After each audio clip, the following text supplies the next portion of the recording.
Hello everyone, I am Arshita Murthy. I am studying in first year science. ನಾನು 5 ವರ್ಷ Kittur Rani Chennamma hostel ಅಲ್ಲಿ residential hostel ಅಲ್ಲಿ ಓದಿದ್ದು. ಇಲ್ಲಿಗೆ ಬಂದಾಗ ನೆಕ್ಸ್ಟ್ ಬೋರ್ಡಿಂಗ್ ಅದೇ ತರ ಇರುತ್ತೆ ಅಂತಾನೆ ಅನ್ಕೊಂಡಿದ್ದೆ, ಬಟ್ ಇಟ್ ಕಂಪ್ಲೀಟ್ಲಿ ಡಿಫ್ರೆಂಟ್. ಇಲ್ಲಿರೋ ಪ್ರಿನ್ಸಿಪಲ್ ಆಗ್ಲಿ, ವಾರ್ಡನ್ ಕಾವ್ಯ ಮ್ಯಾಮ್ ಆಗ್ಲಿ ಅಥವಾ ವಿಶ್ವಾಸ್ ಸರ್ ಆಗ್ಲಿ, ಎಲ್ಲರ ಜೊತೆ ಎಷ್ಟು ಫ್ರೆಂಡ್ಲಿ ಆಗಿರ್ತಾರೆ ಅಂದ್ರೆ ಯಾವತ್ತೂ ಅನ್ಕೊಂಡಿರ್ಲಿಲ್ಲ ಪ್ರಿನ್ಸಿಪಲ್ಸ್ ಇಷ್ಟೊಂದು ಅವರು ಬಿಸಿ ಶೆಡ್ಯೂಲ್ ನ ಬಿಟ್ಟು ಇಷ್ಟೊಂದು ಫ್ರೀ ಆಗಿ ಎಲ್ಲರ ಜೊತೆ ಫ್ರೆಂಡ್ಲಿ ಆಗಿರ್ತಾರೆ ಅಂತ. ಎಲ್ಲರಿಗೂ ಒಂದೊಂದು ಇನ್ಚಾರ್ಜ್ ಅಂತ ಕೊಟ್ಟಿದ್ರು. ನನಗೆ ಪ್ರಿನ್ಸಿಪಲ್ ಚೇಂಬರ್ ಇನ್ಚಾರ್ಜ್ ಕೊಟ್ಟಿದ್ರು.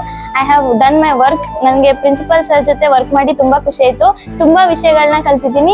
Thank you so much sir. Hello everyone, I am Prajwal from second year PUC. ನಾನು ಬೋರ್ಡಿಂಗ್ಗೆ ಸೆಕೆಂಡ್ ಇಯರ್ ಅಲ್ಲಿ ಸೇರ್ಕೊಂಡಿದ್ದು. ನಮ್ಮ ಮನೇಲಿ ತುಂಬ ಡಿಸ್ಟರ್ಬೆನ್ಸ್ ನಡೀತಿತ್ತು, ಓದೋಕ್ಕಾಯ್ತಿರ್ಲಿಲ್ಲ. ಬಟ್ ಇವಾಗ ಇಲ್ಲಿ ಬೋರ್ಡಿಂಗಲ್ಲಿ ಬಂದು ತುಂಬ ಹೆಲ್ಪ್ ಆಯಿತು ನನಗೆ, ಓದೋಕ್ಕಾಗಿರ್ಬೋದು. ಮತ್ತು ಫ್ರೀಯಾಗಿ ಬೋರ್ಡಿಂಗಲ್ಲಿ ಇರೋಕ್ಕೆ ಇದು ಮಾಡಿದ್ರು, ಫ್ರೀಯಾಗಿ ಊಟ ಕೊಡ್ತಿದ್ರು, ಮತ್ತು ಫ್ರೀ ಕಾಸ್ಟಲ್ಲಿ ಟ್ಯೂಷನ್ಸ್ ಆಗ್ಬೋದು, ನೈಟ್ ಕ್ಲಾಸಸ್ ಮಾಡ್ತಿದ್ರು.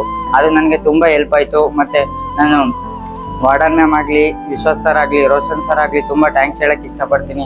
ಯಾಕಂದರೆ ಅವ್ರು ನನಗೆ ತುಂಬ ಸಪೋರ್ಟಿವ್ ಆಗಿ ಎಲ್ಲ ಹೇಳ್ಕೊಟ್ಟಿದ್ದಾರೆ. Thank you.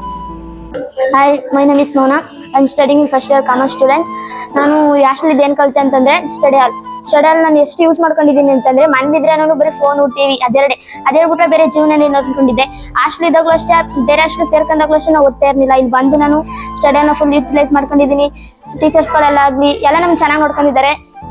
ಆಮೇಲೆ ಇದು ಕ್ರಿಶ್ಚಿಯನ್ ಸ್ಕೂಲ್ ಆದ್ರೂ ಅಷ್ಟೇ, ಹಿಂದೂ ಹಬ್ಬಗಳನ್ನೆಲ್ಲ ಚೆನ್ನಾಗಿ ಮಾಡಿದ್ದಾರೆ. ಸೊ ಪ್ರೌಡ್ ಇದೆ ಈ ಕಾಲೇಜ್ ಮೇಲೆ. Thank you sir, thank you so much. ಇವಾಗ ನನ್ನ ಹೆಸರು ಅಮೂಲ್ಯ. ನಾನು ಫಸ್ಟ್ PCM ಓದ್ತಾ ಇದ್ದೆ. ನಾನು ಫಸ್ಟ್ ಟೈಮ್ ಬೋರ್ಡಿಂಗ್ ಬಂದಮೇಲೆ ಹೆಂಗೋ ಇರುತ್ತೆ ಅಂತ ಅಂದ್ಕೊಂಡಿದ್ದೆ. ಆದರೆ ಸ್ಟಾರ್ಟಿಂಗ್ ನನಗೆ ಅಡ್ಜಸ್ಟ್ ಆಗ್ತಿರ್ಲಿಲ್ಲ, ಆಮೇಲೆ ಅಡ್ಜಸ್ಟ್ ಆಗ್ತು. ಆದರೆ ಇವಾಗ ಬಿಟ್ಟು ಹೋಗಕ್ಕೆ ಮನಸ್ಸಾಗ್ತಿಲ್ಲ.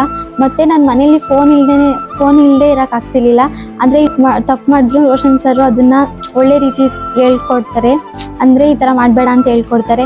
ಮತ್ತು ವೀಕ್ಲಿ 1 ಟೈಮ್ ಔಟಿಂಗ್ ಕರ್ಕೊಂಡು ಹೋಗ್ತಾರೆ. ನಾವು ಏನೇ ತಪ್ಪು ಮಾಡಿದ್ರು ಅದನ್ನು ಕ್ಷಮಿಸಿ ನಮ್ಮ ಜೊತೆ ಖುಷಿಯಾಗಿರ್ತಾರೆ. ಮತ್ತು ರೋಷನ್ ಸರ್, ವಿಶ್ವಾಸ್ ಸರ್, ಕಾವ್ಯ ಮ್ಯಾಮ್ ಎಲ್ಲರಿಗೂ ಥ್ಯಾಂಕ್ ಯು ಹೇಳೋಕ್ಕೆ ಇಷ್ಟಪಡ್ತೀನಿ.